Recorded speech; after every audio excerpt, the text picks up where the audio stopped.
Hello, everyone. It is Irene Lyon here.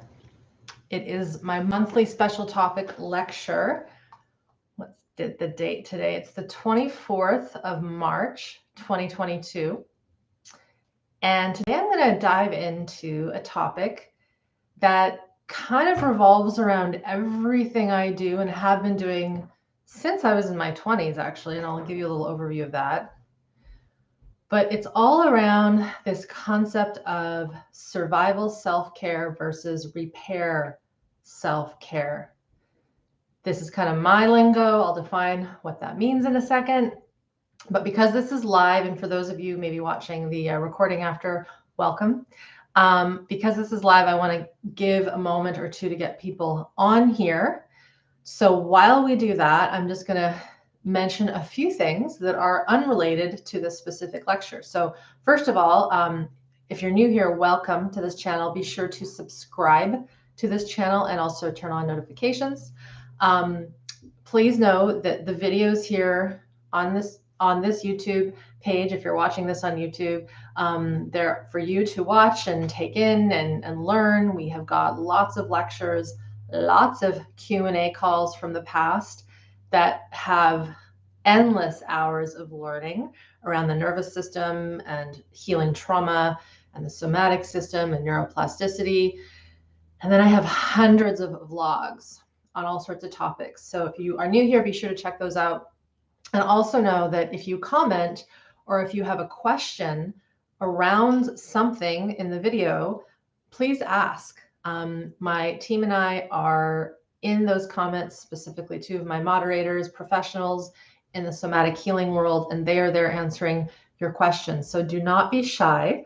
And if you are here, let me know where you are from. I see we have one person so far from Holland, from the Netherlands. Yeah, let me know where you guys are tuning in from today. Let me know if you're an existing student. Let me know if you're in maybe the 21-day nervous system tune-up. Maybe you are in Smart Body, Smart Mind. Maybe you are someone who's tried one of my drop-in classes. Maybe you're a first timer. So let me know. Hello, hello, hello. And then we have also my good helper here, Diana. She's going to be popping links in. If you haven't yet visited my website, by the way, be sure to do that. It's just my name, irenelyon.com, and there you will find all of my programs, all those things. All right, great. So Texas, Milwaukee,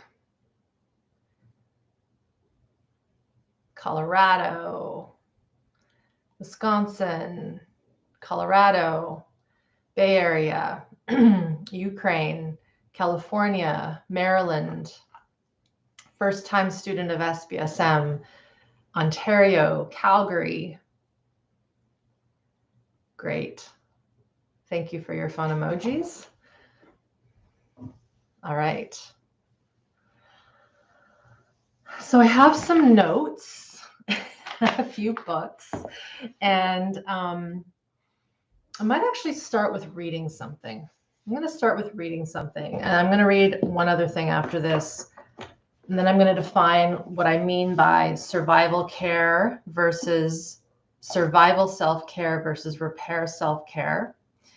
And then I have a few questions that I'm going to pose, and then we'll get started. So I'm going to read something here, and these lectures for those new, or they're kind of casual. I don't have prepared slides or anything like that, but we have fun. And I will take questions towards the end. So wait on your questions if you can. Hello from India, San Juan Islands. That sounds lovely. Austria, hello.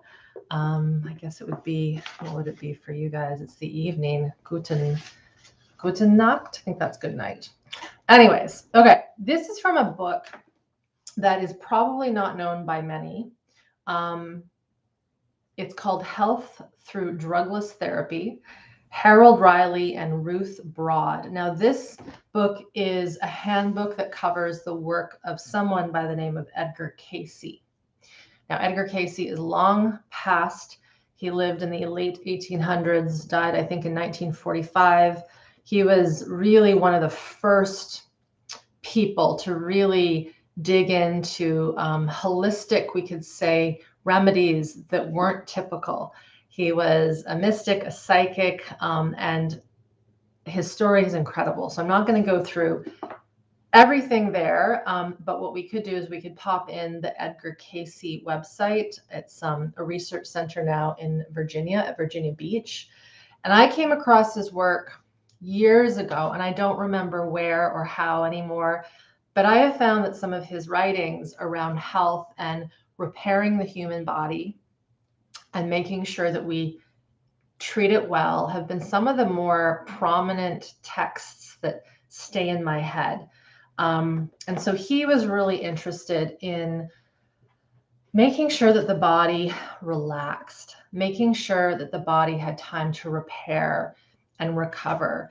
And so when he was doing his sessions with folks, working with people, not directly necessarily, but through his psychic gifts, a lot of the times people came to him, of course, because they were sick. They were in survival mode. They had a diagnosis. They were having trouble with their digestion, with their heart, with their skin, with their emotions, you name it. He worked with all sorts of ailments. And so part of his, we could say not treatment, but philosophy was making sure that we had proper things going on so that we won't get sick. And so this is a paragraph, and it's a great paragraph where he talks about relaxation. This, of course, are other authors whom are speaking of his work. And this book was written in 1975. I was born in 1975, so 46 years ago, 47 years ago.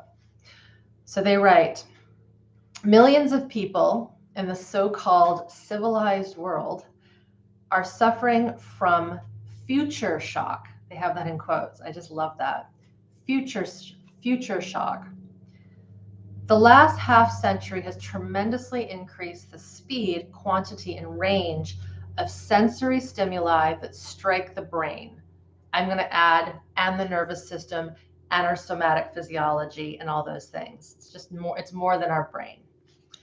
Our senses of sight, hearing, smell, taste, and touch are assaulted by human-made pollution at every waking and sleeping moment.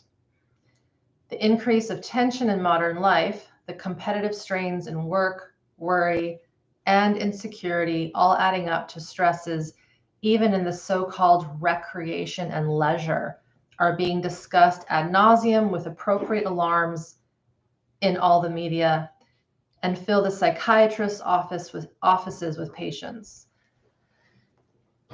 Now we have to understand, when they wrote this, there was the thinking that mental illness was because of the psyche, and now we know that it's actually the physiology that's creating that.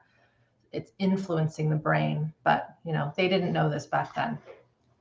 The consequences can be observed in the increase in mental disease, drug addiction, and alcoholism in a population of pill poppers living on tranquilizers, stimulants, and sleeping pills, swallowed like candy in the search for peace of mind and soul. Now, again, this is interesting because in 1975, the rates of chronic illness were nowhere near where they are today. Autoimmune illness, dysregulation of the nervous system, this was only occurring in very rare cases.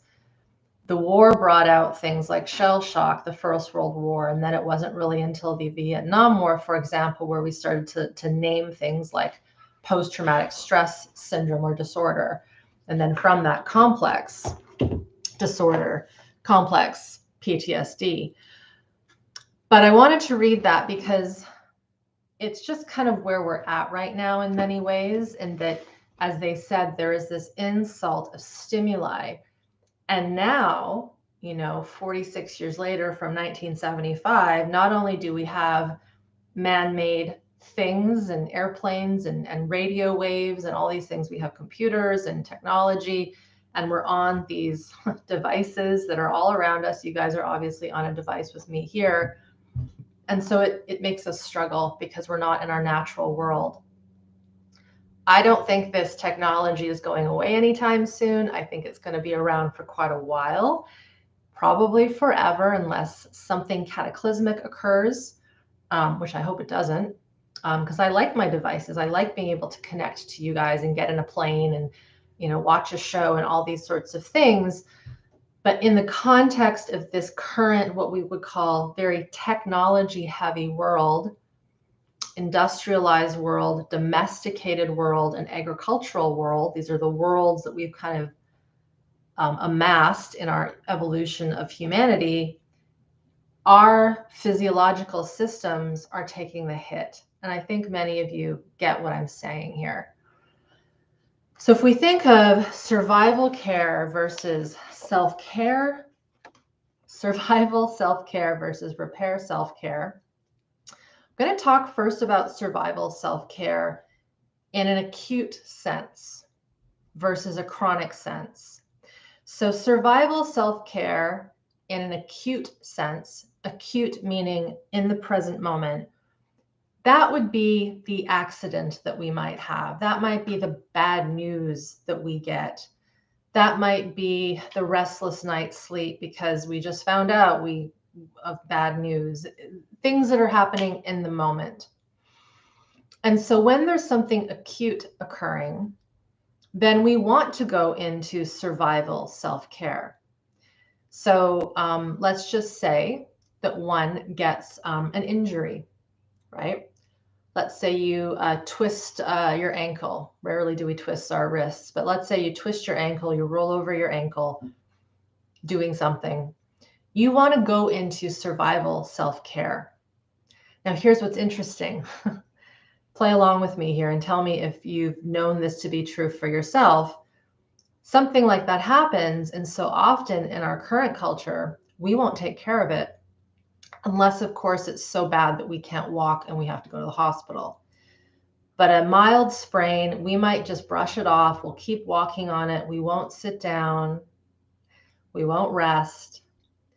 We won't do the ice therapy that it might need, the immersion therapy, the heat, the physical therapy, the elevation, all the things that we want to do to decrease the swelling so that the healing can happen faster, right?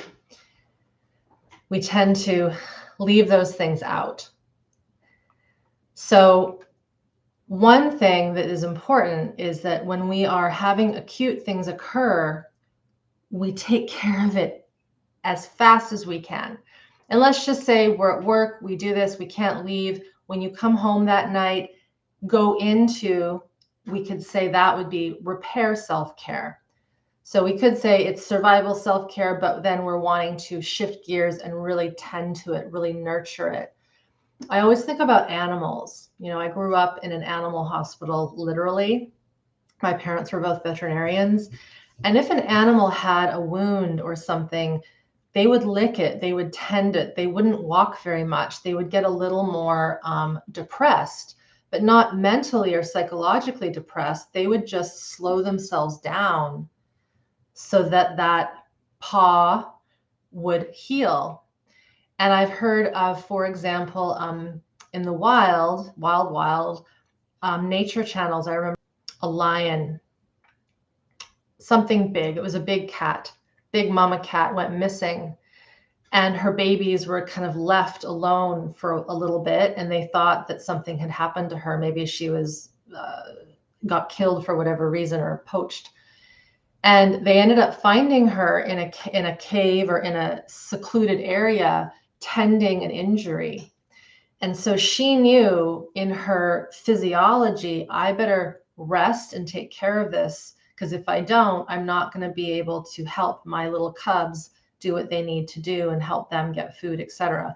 So in the end, I think it was a happy story. So I guess you could say in this moment, how can you begin to take care of yourself in the moment when something occurs? Now I'm going to link this to something. If you haven't watched one of my videos called Functional Freeze Explained, this comes from that video, so that we'll pop it in here. In that video, I talk about how we're raised. So one of the questions I'm going to pose is, why do we tend to wait until things are horrible? Why are we so terrible at prevention when we know that we should be? Yeah? Tell me if you're guilty of this. Even health coaches, even those who teach what I teach, I can be guilty of it, but I must say I'm getting really better at taking care of myself, especially in the last couple of years. But I posed these questions the other day in social media. Why are we so terrible at prevention and tending to our health, body and mind? Why do we wait until we get the diagnosis, the tumor, the illness? Why do we need prizes and goals? Why doesn't this come from within? So in that video, Functional Freeze Explained, I talk about the scenario of a little kid learning to ride a bicycle. And I don't know about you guys, but when I rode a bike when I was little, there were no training wheels. There were no helmets. I actually kind of liked that whole rough and raw way of learning how to ride a bike back then. There were no pads, you know. So let's just say little Susie or Johnny, they fall on the ground. They scrape their knee. It hurts so much. They feel their physiology, maybe for the first time ever, right? If this is your first experience breaking skin, seeing your blood, feeling the sting of that, your system is going to go into survival, that survival mode. But then if we have a parent who doesn't understand the nervous system and its physiology, which, let's face it, most of our parents didn't, and we might not have even when we were parents of young kids, we might have a script in our head that says, get up, you're fine, get back on that bike, brush off your tears and keep on going, little Johnny or little Susie, as a way to try to teach them, you know, toughness, stoicism. Now, I think there's a time and a place for having a little bit of toughness and stoicism, but not when you're 5 years old, not when you're learning how to be with your body. What we want to do in a situation like that is be with them, let them cry, let them feel their physiology, let them scream and let them hit their bike and then come with them and into their space when they're ready to engage with us. If we try to engage with that intense little human that's feeling so much, they're going to either push us away or say, get away, or they might start crying more or what have you. And so the reason I mention this is if that was us, if we were not given an opportunity to feel our bodies and express, that is a little kind of tick, if you will, on the table that is dropping into our system the sign, the cue. It's not okay to feel. It's not okay to sense when things are wrong, to take care of ourselves. Is this making sense? I hope so. I want to bridge some topics today, right? So as crazy as that sounds, or maybe it doesn't sound crazy, how we were tended to when we were young, or how we saw our parents tend to themselves when they had trouble or sickness or strife or whatever, teaches us either it's okay to have self-care or it's not okay. And we have to just ignore it and keep pushing. So I'm just going to go into the comments here. Someone said, totally guilty of this. In other words, not feeling, not sensing. One person said, I discovered bruises with no memory of how they appeared. This is common. That can happen. You know, we bump into things, we don't even remember it because we're disconnected from our bodies. It happens to me sometimes, but these are signs that we're not aware of what's occurring. Someone said, yeah, that was an amazing teaching. This is in response to the Functional Freeze video. Definitely watch that video for a deeper breakdown. Sarah has a great comment here. I'm just going to move these comments so I'm looking at the comments straight on. Sarah says, I always feel like an injury or a sickness I have is a burden on others. I was always told I was too sensitive growing up, maybe too expressive and overwhelming. So this is a really important concept and comment here, because again, when we're in a construct of our parents not knowing how to be with their own feelings, it can be seen as an overreaction or a sensitivity, when really what it just is what you're sensing in your system, right? What you're feeling, what's being expressed. You would never say to an animal in the wild who's screaming because they've just hurt themselves, stop crying, stop whining, stop moaning. At least I hope we wouldn't. So why do we do that with children? Why do we do that with ourselves? So think about that for a second. Think of the animals. An animal, we would never tell them to stop grieving their or expressing their pain or their hurt.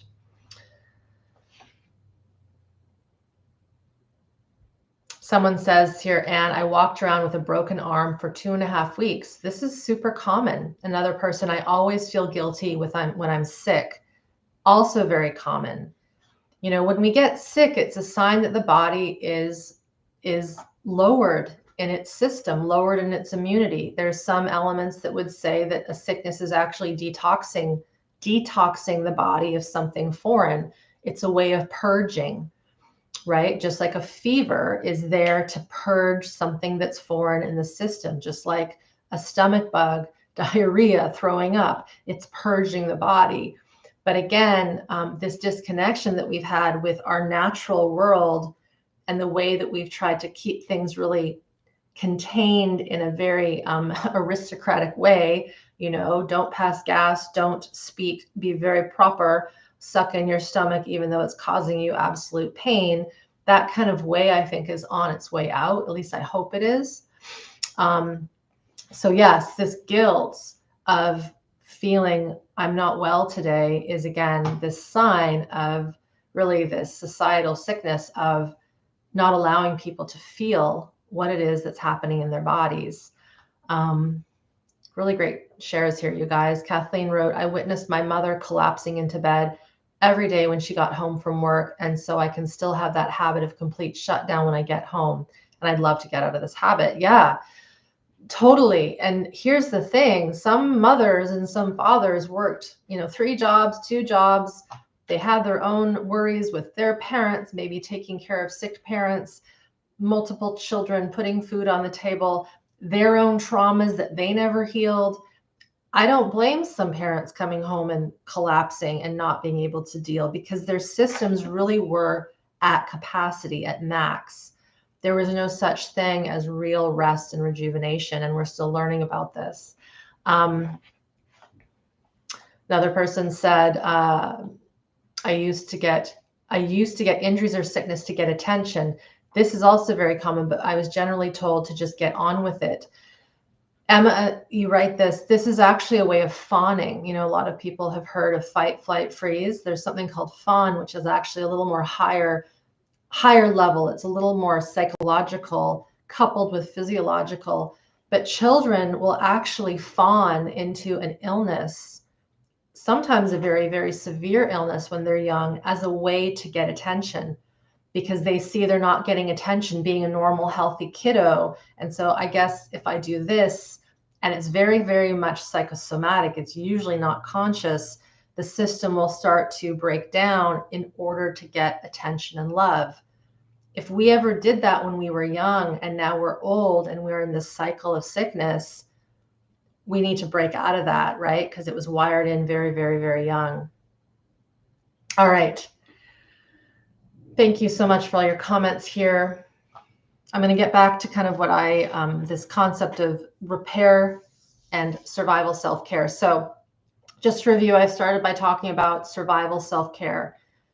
Sometimes there's an accident, an injury, we need to act and take care of it. Oddly, humans have this tendency to not take care of things in the moment, and then it makes it worse in the end. So from this day forward, how can you guys and gals really start to listen to when your system needs to stop, to pause, to rest, maybe get support and help? I'm going to talk a little bit about the nervous system and trauma healing and how that plays into this. Now, the other type of, we could call it survival self-care, is just this chronic situation where we go, go, go, we go, go, go, and then we crash. And our way of resting is we get sick. I remember when I was living here in Vancouver in my 20s, I live in Vancouver now, but in my earlier 20s years, I worked at a fitness center. So for those of you that don't know, I have a background in fitness and nutrition and training and rehab science and all that. And I worked at a pretty high-end gym in the downtown core of Vancouver. And I heard more than on one occasion, some of the not older, like early 60s, mid 60s, usually it was gentlemen, men, very successful, very fit. You know, they were the ones that would show up at 4 a.m. to do their workouts, and have already run, 10 kilometers by the time the gym had opened. That they would retire, and very shortly after that, they would have a heart attack, they would get sick, and they would be gone very, very quickly. And so the question is, how come they didn't have sickness at all through their life and then it just descended upon them? My sense in a lot of those cases is that there were underlying things going on, but because of the survival nature of their work, the fast-paced lifestyle, ignoring the body and what it's saying to them, for whatever reason, they were able to maintain. And then as soon as the survival stress wasn't there, the system was like, I'm out, I can't do this anymore, and I'm just going to break down, right? And get an illness, or heaven forbid, die suddenly. I know this seems a bit morbid, but it's true. We hear these stories. I'm sure you've heard of these stories. Maybe you know of a story where you're going, and it's only until the system says no. If I quote Gabor Mate's book, When the Body Says No, brilliant read for those of you who know that maybe this is your trait, is to go until you get sick. We really want to get out of that kind of chronic survival self-care, because what does happen, we feel a cold coming on, we get a scratchy throat, and then that is when we drink the lemon tea. And then that is when we finally take a bath that we've been wanting to take for 2 months. It is then that we finally go and get that massage, or we make chicken soup, or whatever it is that nourishes us. So if we think about the habits that one might have, and you might want to write these down or reflect, is there a habit, a chronic survival stress habit that you have, and you can share them in the comments if you'd like, where you know how to take care of yourself, but only when things have gotten really bad? And then I'm going to flip that and say, what would it be like to do those things now? Granted, of course, you're okay now and you're not in that sick situation. What could you do on a daily basis that would be something that you would do if you were off sick? Just curious, like, what would it be? Tell me. I'd really like to know. I'd really like to know. I know there's a bit of a delay here. So survival self-care that's chronic, I think this goes without saying that this is just something that I think we all kind of know happens, but it's kind of like the elephant in the room, if that's that saying. It's like we know it's there, but we don't address it.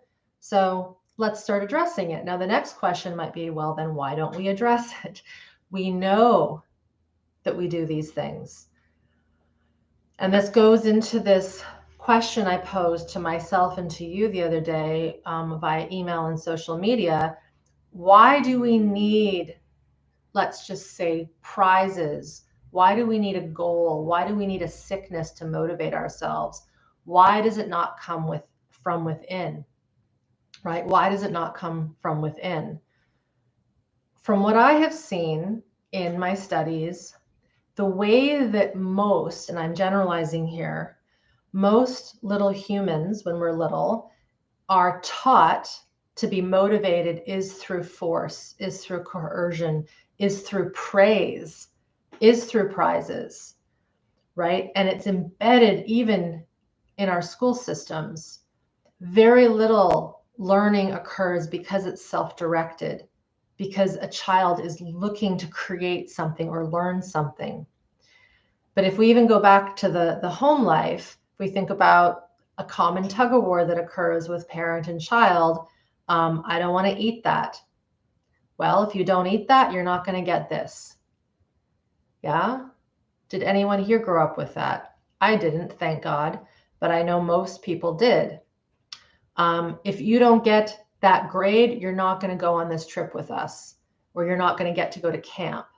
If you get that grade, if you get that A, we're going to give you $20. I had friends who were given, you could almost say they were bribes.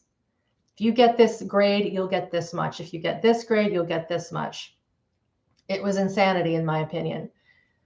But what that does is when we're being driven by that kind of bribery, conditioning to only do something because we're getting an external reward or something that is not from within and from us, it trains us to not know how to self-motivate ourselves.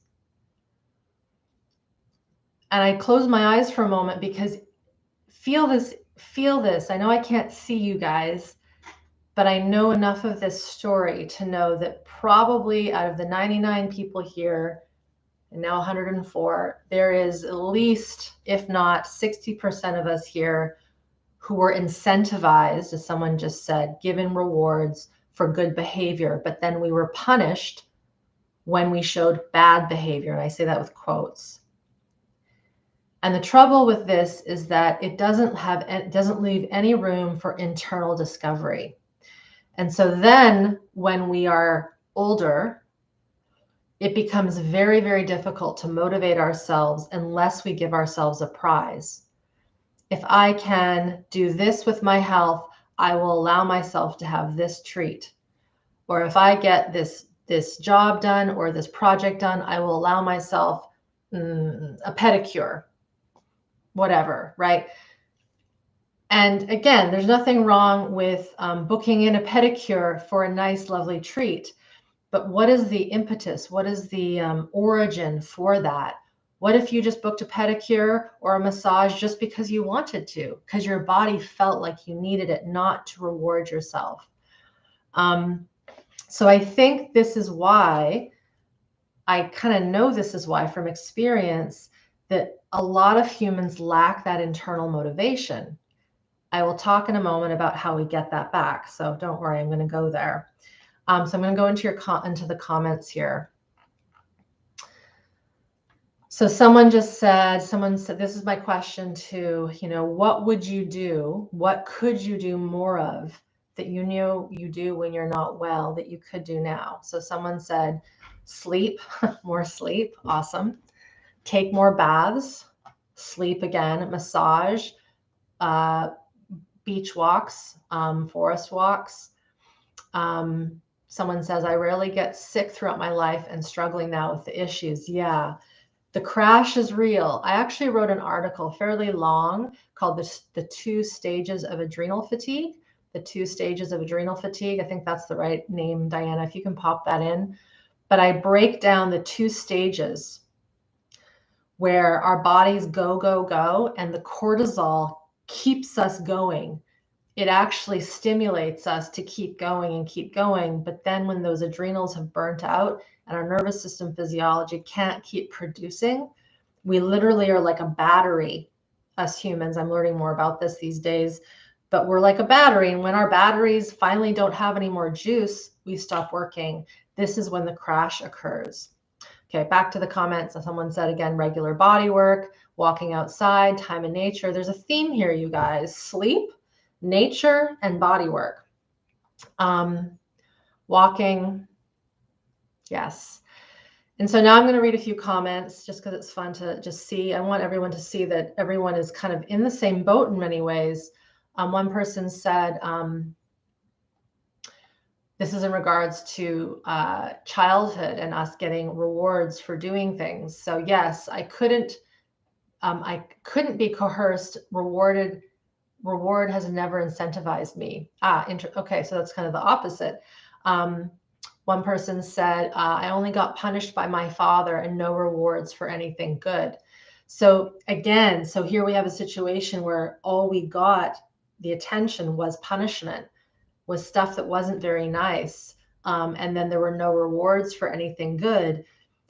But again, this is this idea that we've taught ourselves that children, that we need to have rewards for being good, as opposed to how can we just be who we are with our parents, with our friends, not because we're looking for something or wanting something, but that's just what we need, who we are. I'll give an example. So, and I had this on my notes. A lot of this comes down to how we were raised. So again, this is where this rewiring as an adult is fascinating and often tricky. But if we think about something like a child learning how to do something, there has been research that has shown, and it was in the book, I'll remember it in a second. Diana, maybe you can look it up. Poe Bronson was the author, P.O. Bronson. Nurture Shock. That was the name of the book, Nurture Shock. I knew it would come to me. My brain's still working, guys. One of the first chapters said something like, if a child does something right and you praise them, you've basically damaged them. And this was research. So what that means is little Johnny does a good job at the soccer game. They score a goal and you congratulate them. Good job, Johnny. That's wonderful. You're superhuman. Love what you did out there. That is actually, believe it or not, according to the research and from my experience, damaging. As opposed to little Johnny scores the goal. Of course, people cheer afterwards. Hey, cool. Tell me about that. What was that like for you to score that goal and feel the cheer of the crowd? You see the slight difference there? It's getting them, the child, to feel, what did that feel like? Ooh, it felt good in my heart, or it made me smile, or it made me want to come back and do this again the next day, as opposed to that external person saying, you just did a good job. It's the same with school. It's the same with eating all of our vegetables. It's the same with anything where a child might do a good job or execute something. How can we be with them and support their experience, what they're feeling, and have them land within? My question that I posed again the other day was, why do we need prizes and goals to motivate us? And why does it not come from within? I just gave you that answer. If we were given that kind of praise or reward or punishment or whatever, the opposite of praise and reward, it isn't coming from us, it's coming from the outside. I hope that makes sense. So you might say, well, then Irene, shit, that's what I did to my kid, or that's what was done to me. For your own healing, how can you start to listen to your internal physiology when you do something, as opposed to cognitively rewarding yourself or externally rewarding yourself? How does it feel when one goes for the walk, when one takes the bath, when one takes care of oneself? How can you sense that internal, we would call it interoception? All right. Going to go back into the comments here. Lori says, love that tip. What was that like for you? Yes. And what's so interesting is someone might think, oh, Irene, you're being too nitpicky here. I don't think I am. I think that this is something that, the language, the human language is actually very important. It's how we communicate, obviously. And just these little tweaks can make such a world of difference. And I will say this for the parents who might try this differently. Let's just say you still have really little children. By little, I mean kind of under the age of 18. So there's still your dependents. Try this. And what might happen is if you have been rewarding your kiddos, okay, that's fine. Try this different change. Try this different internal curiosity. And they may for a moment or two be a bit confused. And you see, that's the ticket. Because if they're confused and they don't know how, this is actually really important. If they don't know how to sense their internal feelings and their internal hormonal reward signals from doing a good job inside, that means that their ability to listen to their inside isn't very online. And we need to shift that so that they can start to be internally driven as opposed to driven by us big people, by us adults.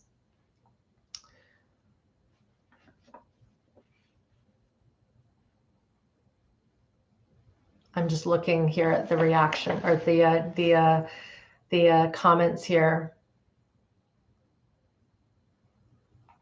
All right, so some questions are, how do we shake the shame of this? How do we start to fix this? That sort of thing. So I'm going to dive into that really, really, really soon. What role do consequences play? Yeah, things like consequences, time out. The moment we put a consequence or we isolate a child or we put a consequence is a threat, basically. And usually it's something like, if you don't do this, you're not going to get this. It creates this tug of war dynamic. It creates a power struggle. And the thing is, again, if this has already been instilled, it will take a little shifting and a little tweaking and a little pivoting to move out of this, because one doesn't want to go from black to white. The child is going to be like, what just happened, right? This doesn't seem right. Or I was listening to something not long ago where a parent learned this and realized they had to start changing how they speak to their kiddos because it was creating more stress in the family. And so the father, I believe it was, changed his way of interacting and communicating with, I think it was a daughter, in a more socially engaged, curiosity-driven way, just like I've been saying. What was that like? Tell me about it. It seems a little kind of fake, but it's not. But it was so different for this little girl that apparently she went to mom and say, Mommy, something's wrong with daddy. He's not acting normal. So this is something that you can also anticipate. If you're changing a habit and a pattern, they might be not sure what's going on. And that's where, again, you have to kind of titrate, we'll use that word, little drops of change. So consequences, yeah, not great. But here's the thing, be gentle on yourselves, you guys, if you have used these, because we just haven't known any different, right? Okay. I'm going to come back into practices here and just, yeah, someone said, what is healthy self-care opposed to survival self-care? So there's a lot to this. So the first thing is, let's just say this is all very true to you. Yep, I was probably raised with consequences, with punishment, with external rewards. I have no internal motivation and it's making me sick. I know I should do these things, but I don't, or I do things that I know I shouldn't. And I do them anyway. And then I feel shame. I feel terrible. And it's been going on for years. We have to come back to the nervous system. We have to come back to learning how to be with our bodies. I'm not going to go into all of that because that is the body of my work, right? You guys, is getting into the practices, getting into the courses, getting into the education, learning how to bring your stress physiology down. So here's the thing. Healthy self-care has many facets. It is that element of, I'm going to have a rest even though I don't need it yet. I'm going to have a bath even though I'm not aching in my muscles. I'm going to make a really lovely dinner with lots of healthy nutrition, not because it's a special occasion or I have company, but because I want to do this for myself on a Tuesday night, right? Again, we sometimes wait to have the things that we know are most nutritious on like holidays or special occasions. Why don't we do that all the time? So there's that element to answer Kathleen's question. What is healthy self-care? The other element to this healthy self-care is teaching our bodies how to be more regulated in our nervous system. So again, this is the work of healing trauma, restoring more regulation back to the nervous system.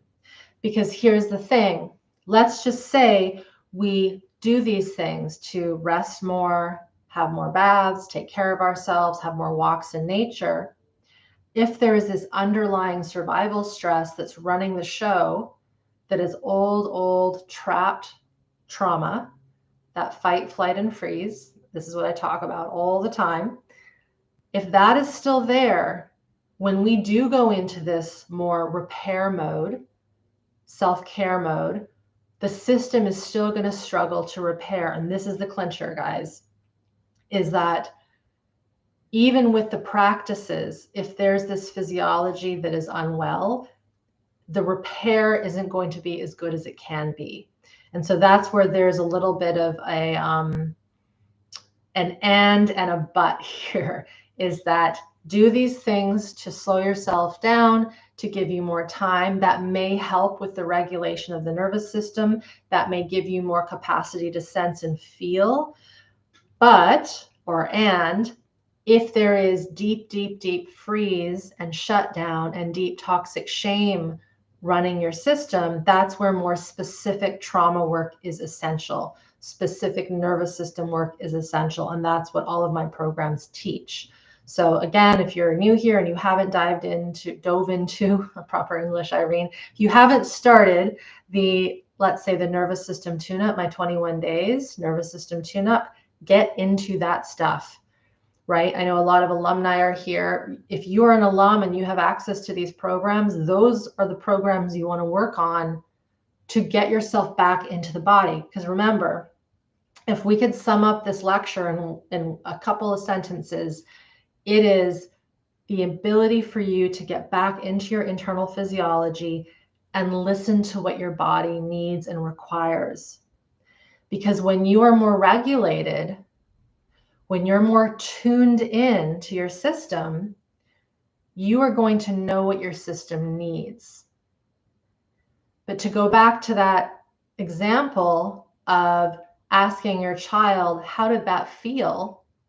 If you were that child and you never were asked, how does that feel? What is that like to do that, to create this thing, to ace your math exam, to study well and hard for whatever, or to take care of the dog or whatever. If it was never asked upon us, we won't have the language. It's almost like we'll have amnesia in a way of being able to bring up those sensations. And so the name of the game for getting more repair self-care on board, and real repair self-care where the body is actually repairing, is this sensory capacity, this somatic experience capacity. I had a thought and then it just left. So I'm going to go into the comments and I'm going to get into a few more things in a second. Thank you for all your comments. It's very clear that this is a hot topic. Hillary asks, how would you recommend commuting love and respect for someone? Let me see if I'm reading this correctly. Oh, how do you communicate love and respect without praise? In your actions, and how you talk to someone, and how you might ask them, can I help you? Those sorts of things. I'm thinking about a time I was overhearing a conversation somewhere, and a wife was calling her husband, and it was something more domestic, scheduling a time or something. And she said to her husband before hanging up, I love you. And he didn't say it back. And she said to him promptly, well, aren't you going to say I love you back? And I remember hearing this going, uh-oh, that's not a good dynamic. Just because someone says I love you doesn't mean by default that they have to say it back. If a relationship is solid and there's a knowing, an intuitive knowing that you care for each other, you shouldn't be demanding your partner to say certain things to you. This is like saying to a child, come on, give mommy a kiss. Tell me you love me. Don't you love me?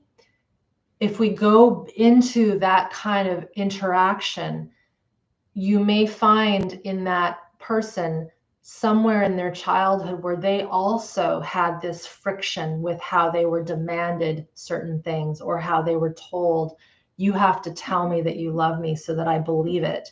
But when you love someone, in this case, and when you respect someone, it's in your actions that it shows, right? Something, I forget the research, but something like our communication is more like 80% action and energy than actually what we say. So that's a great question.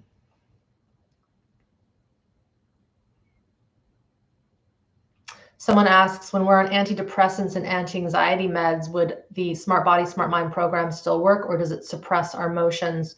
This is where everyone's a little different. And I think you have to listen to your body. You have to work with your medical practitioners, your pharmacist. Many of our students are on some form of psychiatric medications because they've had to help their symptomology and their physiology, and they want to get off of them.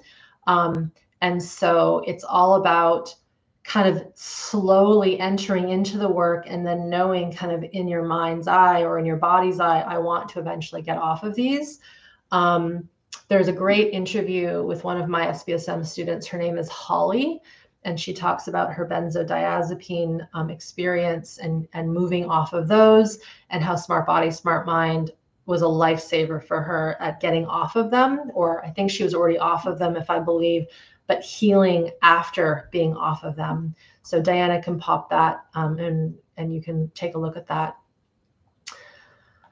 All right, more comments here.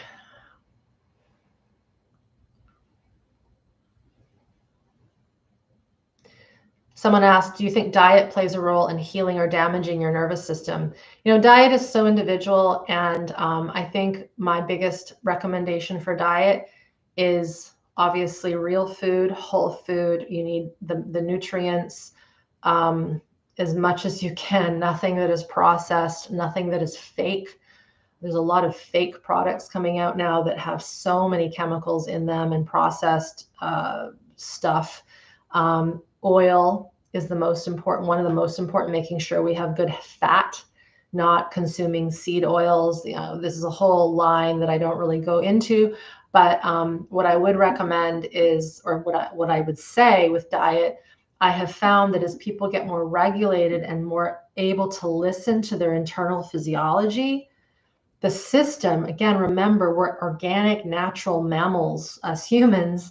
Just like an animal in the wild knows what they're supposed to eat and what they're not, they go to it. They eat what their physiology is designed to eat. Some animals are herbivores, some are omnivores, some are carnivores.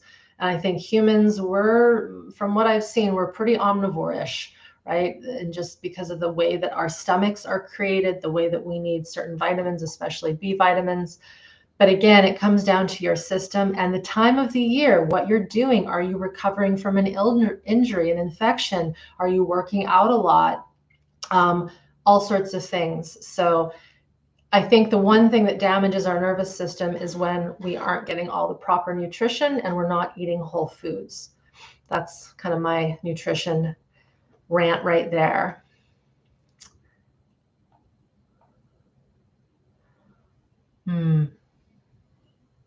Not finishing, this is just a great comment, not finishing cleaning got a big angry reaction and shame too, and I can't seem to shake the shame.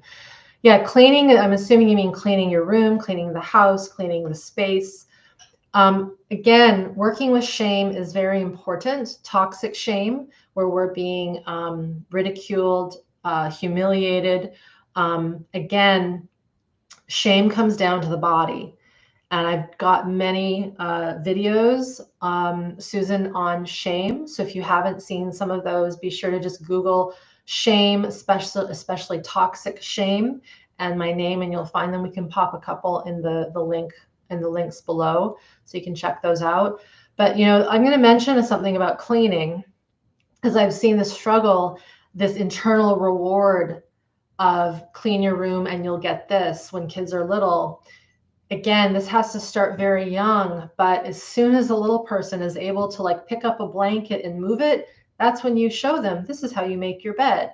This is how you take the dishes to the dishwasher. This is how you clean the sink. And it's not about punishment or child labor. It's just, this is how, as a human, you take care of stuff. And I think, again, so many of us were either forced to do too much when we were young, especially in big families where parents aren't gone and often the oldest sibling is responsible for everything. I don't think that's cool, but I also don't think it's cool when a little person doesn't know how to do anything. Because what then occurs, and I've seen this, is an adult is created and they cannot take care of anything because they were never given the chores, the responsibility, and just the ability to be like, let's help you learn. Let's help you learn how to take care. And the thing is that taking care of our space, you might be going, wow, how does this have to do with self-care? It has everything to do with self-care. When we are able to take care of our space, to orient to our surroundings, we are then able to orient better to us and to what our bodies need. They kind of go hand in hand. Thanks everyone for your comments.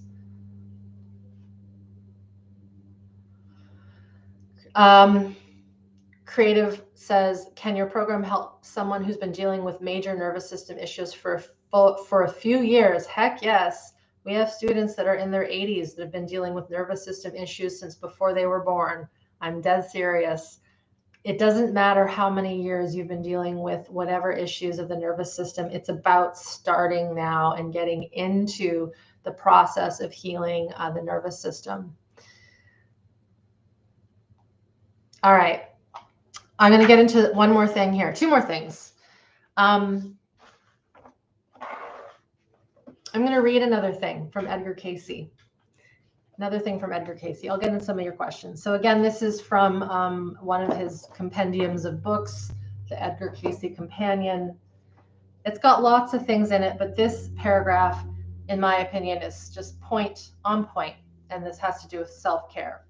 So he writes, and this is a specific reading for a specific person, but I think that this applies to us as well, regardless of who we are. But he has written here, at least 1 week out of each month should be spent in beautifying. I love that word, beautifying. Remember, he was writing this stuff in the early 1900s and late 1800s. So beautifying, preserving, rectifying the body. I'm going to say that one more time. At least once a week out of each month should be spent in beautifying, preserving, rectifying the body. So repairing the body. If the body would keep young in mind, in body and purpose. He speaks a bit odd. If the body would keep young in mind, in body and purpose. This doesn't mean that the entity, the person, should spend a whole week at nothing else. So he's saying a whole week out of each month.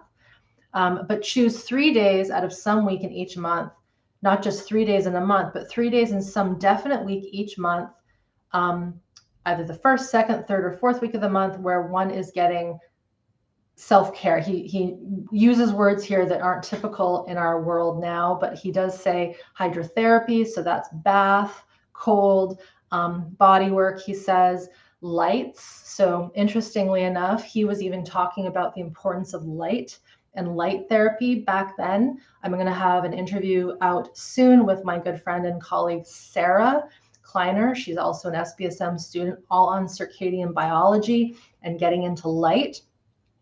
And then he said, and all the treatments that are in that nature of beautifying and keeping the whole of the body force young. So even back then, he brought in hydrotherapy, body work, light treatment, being in nature. And so those are kind of in many ways kind of the holy grail of what we can do to give ourselves repair self-care. But remember, again, I said, if our nervous system physiology underlying is in chronic fight, flight, freeze, we must address that as well. We have to get under so that we can get ourselves more into the deep repair, rest, digest mode of the parasympathetic nervous system. I'm going to reference a video, the Polyvagal Theory Explained. Be sure to check that one out, because that talks about if we're living in survival stress, for living in deep anxiety, shame, depression, we actually can't put ourselves into the gear of repair that the nervous system needs to be in. So there's kind of a two-pronged approach here. We need to work on the nervous system and get it out of survival stress. And then we have to start instilling the habits and the practices of treating our bodies well again, resting, sleeping, being outside in nature, getting into some water, feeling ourselves, reconnecting with that internal self. It's super important. So just a few more reminders, and I'll say this one more time, we have to decrease our stress physiology. It isn't about not having stress in our life. It's how we deal with stress, how we handle it.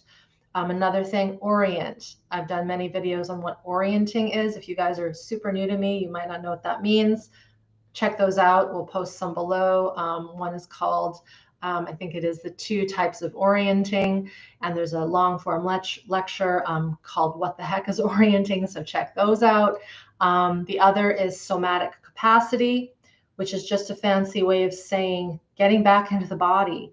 Again, I go back to that scenario of that kiddo when they're young. If they were not given the chance to feel what it was like to fall off of the bike and feel their bodies, chances are in other parts of their lives, they're not getting the chance there either. So as an adult, you're wanting to rekindle that, relearn that. And I do have a video on building somatic capacity. It was just from, I think, January this year. You guys have lots of homework.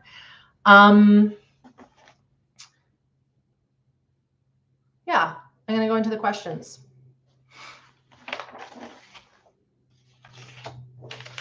Let's see here.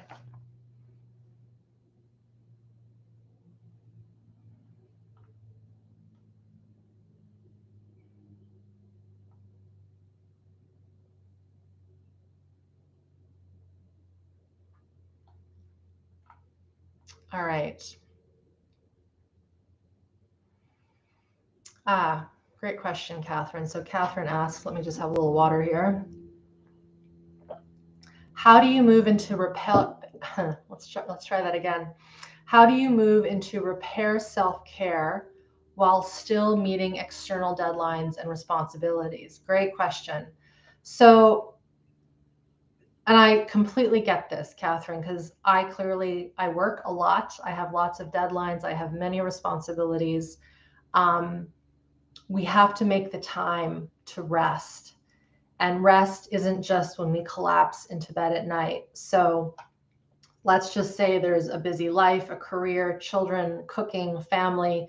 One thing is, if it's possible, where can you get some help? We as human beings, as say a single person running a home, back in the day, there were helpers or family. One person wasn't doing everything. One person wasn't doing everything. And what has become very common in a lot of the families, and this is changing now, but typically it was the mom who not only kept the house going and got all the groceries and cleaned the house, but also then started to work. And so you're just compounding all these things onto one person. If you read that book, When the Body Says No by Gabor Mate, it goes really deeply into a lot of just this inability for us to say no or ask for help. Now, I know sometimes financially it's not possible, but again, it's like trying to figure out how can I rearrange daily domestic life so I maybe don't have to do as much. But then the other thing is, believe it or not, when we get more regulation on board in our nervous system, our system actually comes down and out of stress every minute.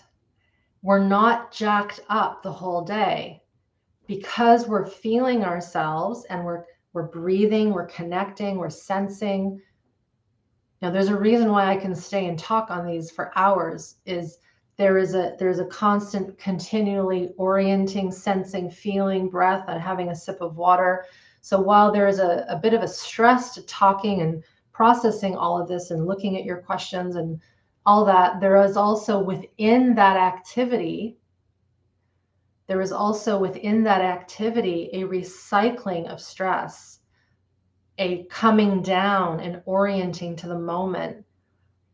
And I think many of us, I generalize here, the moment we wake up, we hit the ground running and we don't stop until we fall into bed at night. There is not a moment where we just pause. And even when we're watching the shows, we're on our phones. Even when we're driving, we're listening to something. When we're walking, we're listening to something. So how can there be more times to repair?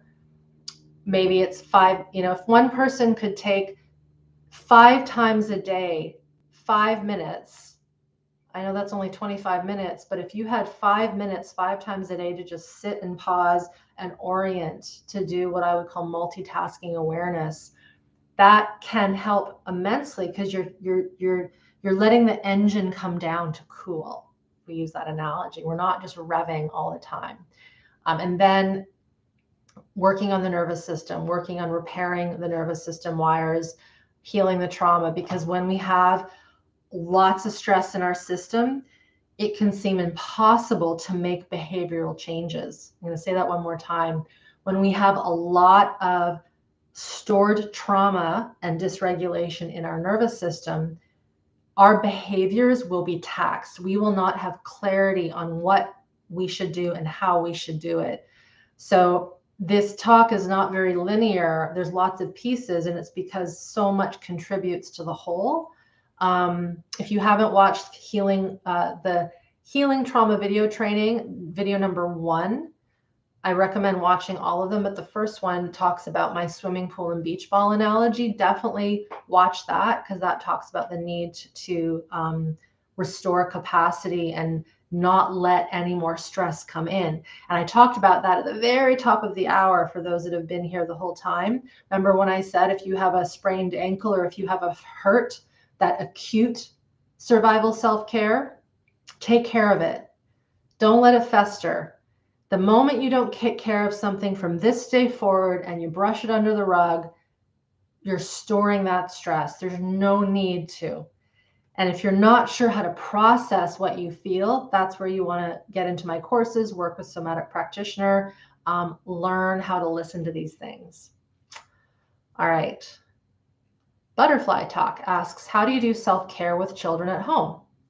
Well, that would be things like the routine.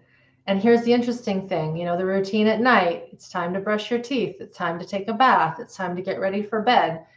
I've been in households where that is like a war zone in the morning and at night.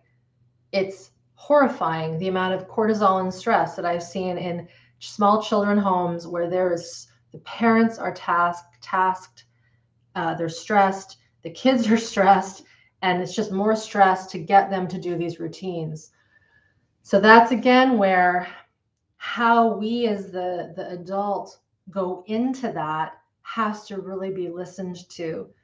Are we barking at them by saying, gotta get to bed, gotta get to bed, gotta get this done? The moment that energy goes out, there is this threat.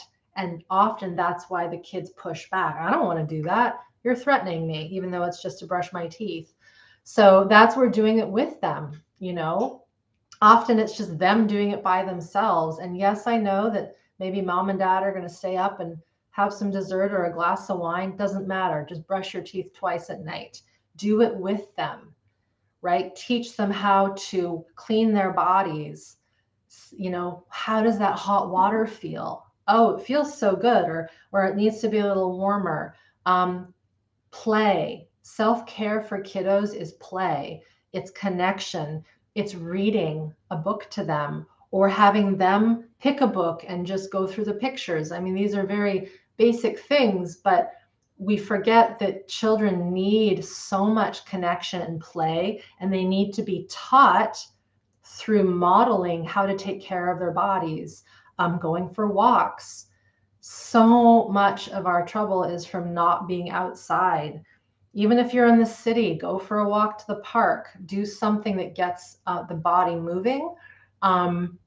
So yeah, self-care with children is really just their daily routines and these basic things of of cleaning their bodies, taking care of their teeth, taking care of their bodies through movement. And it's not about we have to do this structured game, right? So much activity with kids is through game, where there's points. And I saw this actually, I will speak to this because I was in fitness for a very long time. And often it was the folks who were high-level athletes in high school and in elementary, like gymnastics, hockey, at least here, lacrosse, basketball, volleyball, football, figure skating, swimming. The kids that had very strict sport regimens were often the adults that were really struggling to stay healthy and maintain a physical fitness practice. And it's because all of their activity was a deadline. It was a game. It was about points. It was about winning. And there's nothing wrong with learning a game or doing a sport, but there needs to be a balance of moving the body without a goal. Moving the body without, we need to get to the peak of that mountain, walking through the park, just kicking a ball around, playing frisbee, playing tag, doing things that don't revolve around that. So I hope I'm making sense there. So it comes down to experience, practice, play, trial and error.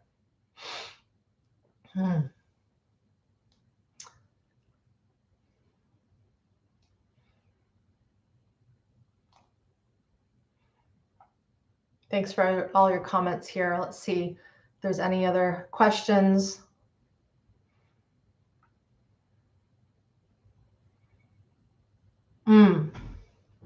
Great comment here. I'm going to get into this because this is very nervous system related.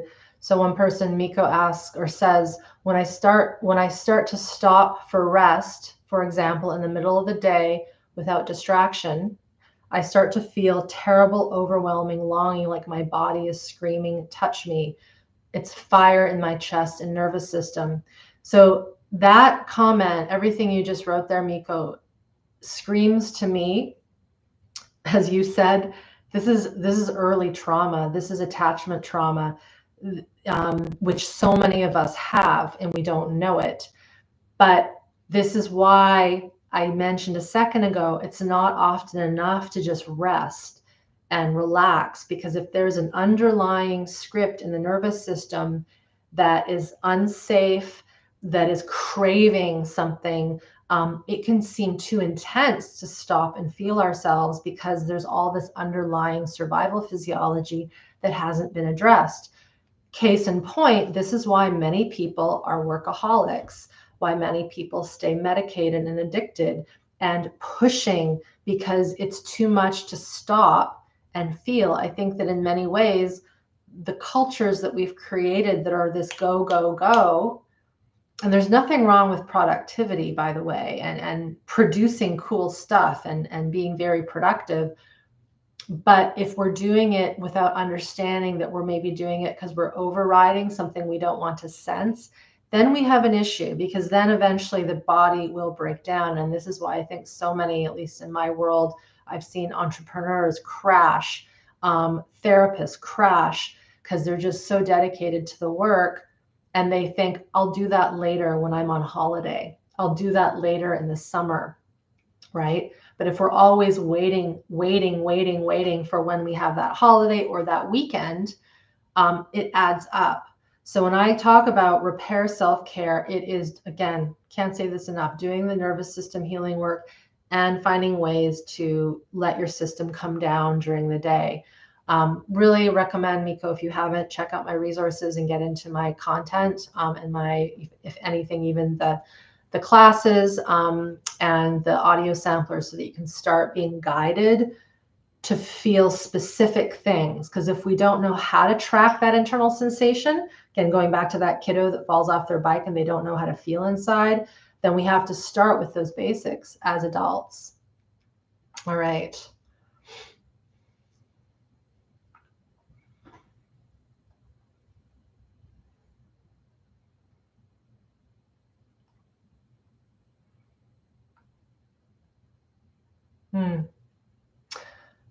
Thanks for your comment, Andrea. You said, as a 46-year-old adult who didn't have an adult push a self-care routine when I was a child, as an adult with depression, self-care can be absolute torture when I'm depressed. Thanks for sharing that. That's really accurate. And I really hope you keep working with this work. And if you haven't, get into my stuff here. I remember, I'll never forget, I was with some people, I'll keep it very kind of neutral. And I remember when the child was really little, they let her be wild and never had a routine at night, let her go for days without a bath, never brushed the hair, just let her kind of be wild. The trouble with that came when she was older, when the hormones started to express and the body odor and the oil and off of the skin and mom tried to get her to clean more and she refused. She wouldn't do it. And mom was in a real pickle because once you get to that age, how do you bring it back? You have to wait, from what I've seen, until we are 46, Andrea, because at that age, when we're like now teenager, that teenager year, the 13, 14, 12-ish, that's a time for a human to be autonomous. This is me. I'm not listening to you. You've had your chance to teach me. Now I'm going to teach myself and learn about the world. That's what teenage years are for. And so again, for those that have children that are like 0 to 12, you got to get them into those routines young. And then if, of course, that didn't happen, that's where, as an adult, then, as you said, it's torture. How can we start to do little tiny things, titrate little tiny things, even just the tiniest things, like what would it be like to just put your feet in a bucket of warm water and just feel that? It doesn't have to be a bath, right? What would it be like to just feel water on the face, or take a moment to just breathe, not necessarily work on the breath, but just feel the breath. Yeah, that was a hard one when I saw that play out 6 years later. I'm like, oh, poor thing.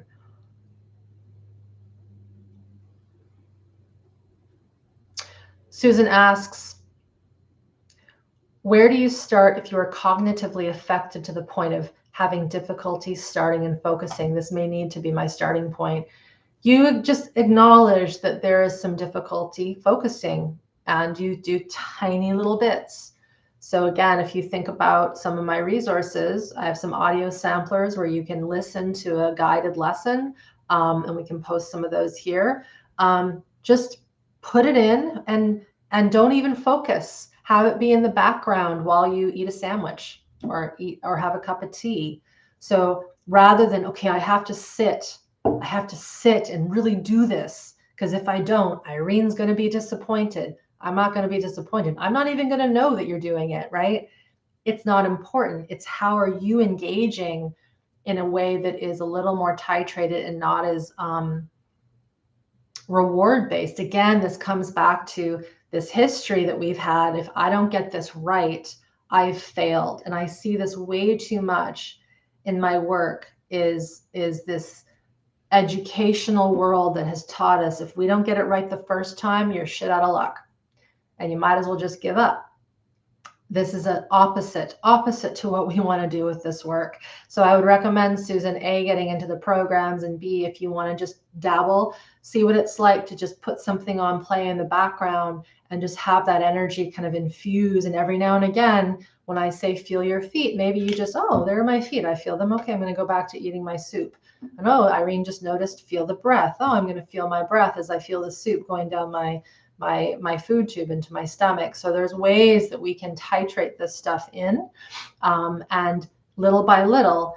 And then the focus, the cognitive stuff starts to come online more when our physiology is more listened to. Can the Feldenkrais method and Alexander technique help to regulate underlying survival stress? From my experience, no. I am a Feldenkrais practitioner, and no, those are more advanced works. They're beautiful work, and the Feldenkrais method teachings are in my programs, but they're not something that I do and teach on their own. There's always elements that are being brought in to help the person reconnect to the natural world, to the elements of survival physiology while doing some movement-based practice.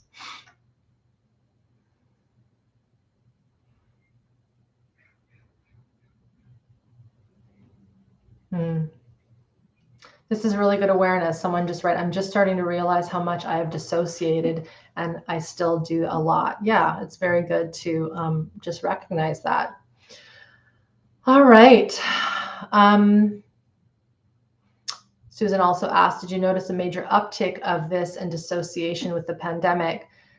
Yes and no. I think that a lot of our survival stress was already here, as we know, before all of this occurred.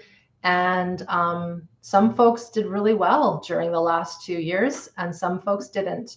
And I think some of that can have to do with what was going on in their system before all of this went down, or before any stressful event happens, right? And so I think that as we return to whatever our normal life might be, or maybe it's different now, either way, it doesn't matter. How can you come back to your physiology and know what is it that I have to work on, and what do I have to improve upon? What do I have to have more of? What do I have to have less of?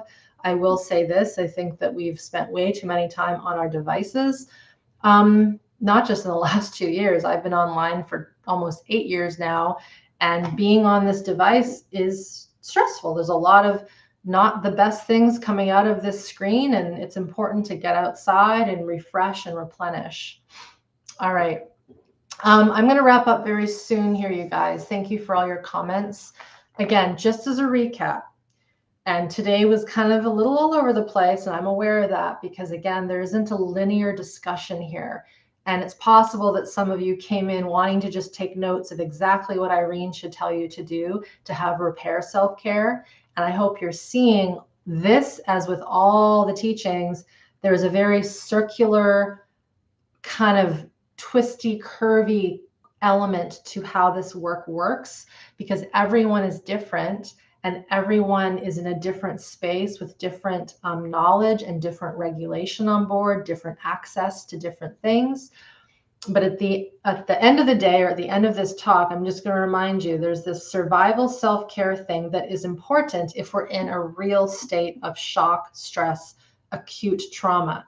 Please take care of yourselves if something happens that requires you to take care of your body, and listen when that happens to the pull that might be pulling you to not take care of your body, because sometimes it's that element of noticing that you're starting to disconnect when you get hurt, for example.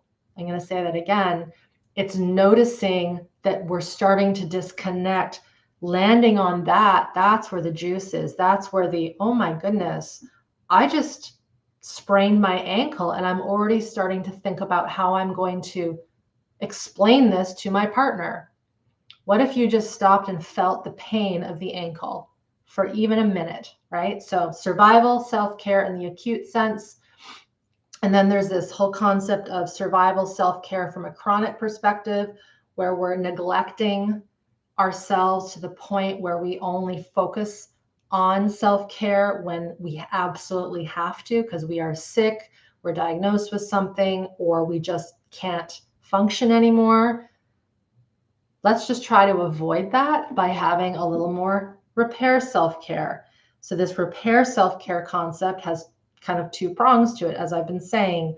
One is, how can you start to, not just on the weekends and not just at night, but throughout the day, have moments of rest, of repair, of coming down. This doesn't have to be a 30-minute meditation session. If anything, far from it.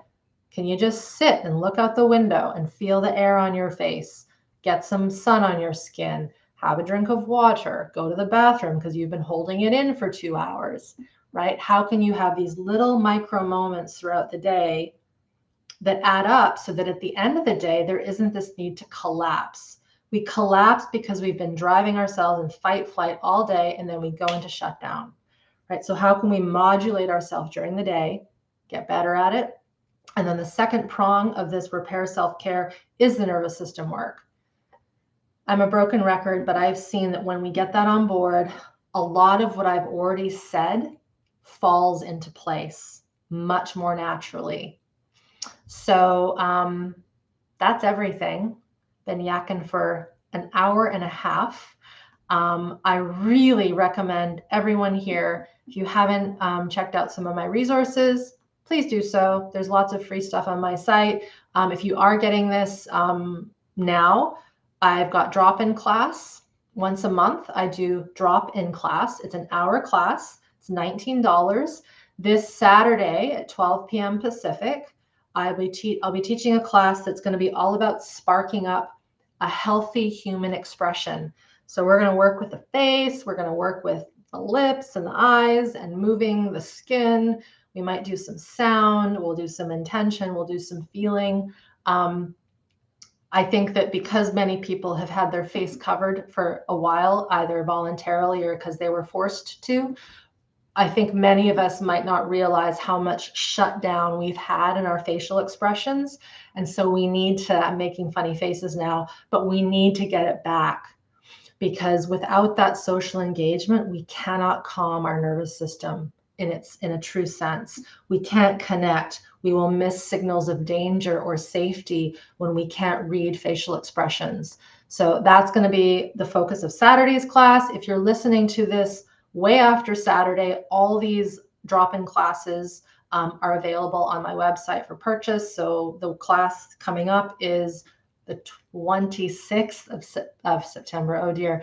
The 26th of March, 2022. So check those out. And then finally, if you haven't started with the 21-day nervous system tune-up course, this is a longer course, but it is the course that I recommend everyone start with. So if you haven't gotten into that or started, or if you don't even know about it, check it out. We'll post the link below. It's all on my site. Everything's on my site, just irenelyon.com. Thank you, Diana, for all the link popping and being on it. All the comments that came in that I didn't get to, thank you so much. I appreciate them. If you have a question, you can always post a question under this after we close today, and then my team can answer for you and get back to you. Thank you, everyone. You're welcome. Thank you for all your thank yous. And we will see you next month with the next lecture. And there'll be a new video coming out this Sunday titled Why Should, oh yeah, here it is. I'm trying to remember. What should we biohack the vagus nerve? So that's a new video coming out on Sunday. Should we biohack the vagus nerve? I'll let you guess what the answer might be, but definitely check out the video that'll come out on Sunday. Bye for now, everyone.